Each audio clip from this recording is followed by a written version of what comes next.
Hello les beautés! Allô, allô! Bienvenue dans notre journée rituelle. Dans le fond, je voulais y aller plus d'une explication d'un rituel qui est très très intéressant à faire. Qu'on ait des petites questions à ce sujet-là d'ailleurs. Et je pense que c'est le temps qu'on en parle. Donc, je voulais parler de lettres de ressentiment ou lettres de libération, lettres de retour à la terre. Appelle ça comme tu veux. En fait, lettre de détachement, tout ça. Bref, c'est vraiment dans le but, justement, ça dit de se libérer, d'enlever les ressentiments qu'on a à l'intérieur de nous, qui des fois sont cachés loin. Mais bon. Et c'est super important de faire remonter ces choses-là pour les libérer, s'en détacher, les transformer, bref.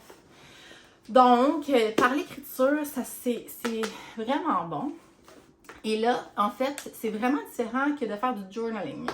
Le journaling, en fait, c'est vraiment d'écrire au quotidien au niveau de tes états d'âme, tes visualisations, des affaires comme ça. Mais là, ici, dans le cas présent, les lettres de ressentiment, en fait, c'est d'écrire des choses négatives ou qu'on a sur le cœur ou des situations, des personnes ou quoi que ce soit qui nous font juste des fois revivre d'espèces de colère, peine, douleur, peu importe. Fait que c'est de l'écrire et par la suite de brûler ou d'échiqueter en mille miettes cette feuille ou 8 pages ou 25 pages, le cas échéant, comme tu en auras besoin. Mais on relit jamais ce qu'on écrit sur ça. Parce que, gang, est-ce qu'on remange notre vomi, règle générale? Non.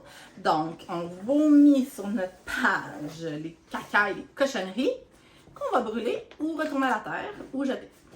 Et aussi, ne jamais laisser ça traîner, envoyer ça à quelqu'un. Non. On ne veut pas passer non plus dans l'univers, ça. Mais quand on parle de retour à la terre, je trouve ça extraordinaire parce que dans le fond, c'est comme on ouvre notre cœur, on enlève les blessures, on les vide. Et le concept là-dedans, c'est de le retourner à la terre. Ça fait vraiment référence à Gaïa, qui est la mère terre, qui va en fait se charger de transformer ces ressentiments-là en amour inconditionnel, en fait. Donc, on élimine, retour à la terre, pour qu'il y ait une belle transformation et on retourne dans l'univers en amour inconditionnel. Nous, on a juste besoin de charger la partie qu'on élimine, OK? Pour le moment. Donc, il y a différentes façons de le faire. J'en nomme deux, dans le fond. Soit que tu te prends un moment dans ta journée, tu décides ou par semaine ou par mois, et tu décides de t'asseoir avec toi-même, puis tu commences à écrire. Ça peut être n'importe quoi. Puis des fois, quand on commence à écrire, en fait, attendez pas. Vous n'êtes pas obligé d'attendre d'avoir quelque chose à écrire, OK? De cette façon-là. Vous pouvez vous asseoir avec vous-même, commencer à écrire. Ah, genre, n'importe quoi, là. Des fois, même s'il n'y a rien qui nous vient. Ah, aujourd'hui, c'était vraiment humide, blablabla. Puis là, boum, ça part. Puis là, il y a des choses qui remontent. Et laissez-vous aller. Si vous avez besoin d'écrire des sacres, écrivez-les. Si vous avez besoin d'écrire 4, 5, 10, 1000 fois la même phrase parce que ça t'a vraiment touché, écris-le. Tu vides. Des fois, il y a des affaires de 15 ans qui remontent. Ça se peut. Pourquoi? Parce que, tu sais, on accumule, puis là, on enfouit ça. Puis là, c'est comme le petit bac à recyclage qu'on pèse pour qu'il en rentre plus. Ben, ceux dans le fond, ils ne peuvent pas ressortir tout de suite là, si tu n'as pas éliminé les autres avant. Et des fois, il y a des situations qui vont nous faire penser à une autre situation. Exemple, une situation qui est arrivée la semaine passée. Puis, out of the blue, j'ai repensé à une histoire de 15 ans qui n'avait aucun rapport, mais ça m'a fait vivre la même émotion, en fait, c'est ça. Fait que c'est l'émotion en soi qu'on tient en grippe, si on veut, qu'on doit laisser sortir, on doit éliminer. Donc, la première façon, comme je vous disais, c'est soit de vous asseoir, prendre un moment une fois par semaine, une fois par mois, bref, le nombre de fois que vous avez besoin que vous vous asseyez avec vous-même, comme ça, et vous écrivez. Ou, des fois, moi, ce que j'avais fait à un moment donné, j'avais laissé traîner des petits papiers, un papier, tu sais, les genres de post-it, mais qui se collent pas, genre, une pile avec un crayon à côté, puis des fois, quand il y avait quelque chose qui me montait, tout de suite, je l'écrivais sur le papier, et là, j'ai un foyer, moi, donc j'allais le brûler, ou bien tu le déchiques en 1000 morceaux puis tu jettes. Donc, ça peut être deux façons. Tu sais, tu peux soit prendre le temps de le faire, on écrit. Il y a des moments dans la vie où est-ce que c'est opportun de le faire. Et d'autres fois que, bon, ben on suit le flot de la vie, puis bon, quand tu as quelque chose qui remonte, tu sais, au lieu de le mettre dans tes souliers, genre, justement, c'est ça, tu comprends? Fait que tu l'écris et tu le jettes au fur et à mesure. Ou bien, il y a une façon aussi que tu peux le verbaliser. Tu vas dans le miroir, tu le dis, ou dans l'auto, tu le verbalises, puis ensuite tu passes à un autre appel, mettons, si on veut. Tu sais, on élimine, on évacue.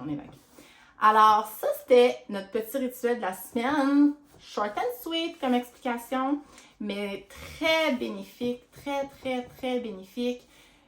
Des fois, il y a des émotions qui remontent, on dirait qu'ils ne s'appartiennent pas. Ça se peut très bien parce qu'on est toutes faites d'énergie, donc on va attirer les énergies nécessairement des vibrations. Donc, quand on se sent un peu plus maussade, colérique, peine, whatever, ben, puis qu'on fait une grosse boule avec ça, puis qu'on ne l'évacue pas, il y a des fortes chances qu'on vibre cette énergie-là si on se connecte à ça en plus sans s'en rendre compte avec toute l'espèce de brouhaha de la vie et qu'on va attirer des situations qui vont s'apparenter à ça et ou des émotions qui vont ressortir, qu'on est comme voyons donc. Et aussi justement, soit que ça ne nous appartient pas ou bien soit que ça nous appartient mais que ça fait des lunes que c'est arrivé et qu'on avait juste enfoui en quelque part à l'intérieur de nous puis jamais ressorti. Donc, je vous encourage fortement à le faire. Ça l'enlève un poids énorme sur les épaules. Ça permet d'avoir nos idées plus claires au quotidien. Et c'est ça. Ensuite, qu'est-ce qui se passe quand on vide? On a plus de place pour accueillir plein de belles choses. Toutes les choses qui vous appartiennent, en fait. Les choses qui vous appartiennent, qui sont sur votre chemin, de l'abondance, de l'amour, de peu importe, de joie, de love, je vais dire again. Ce qui vous appartient, qui vous est destiné, maintenant vous allez faire de la place pour les accueillir et les assimiler. Donc, je vous encourage fortement à faire cet exercice qui est extrêmement bénéfique. Et je vous envoie à mon tour plein d'amour.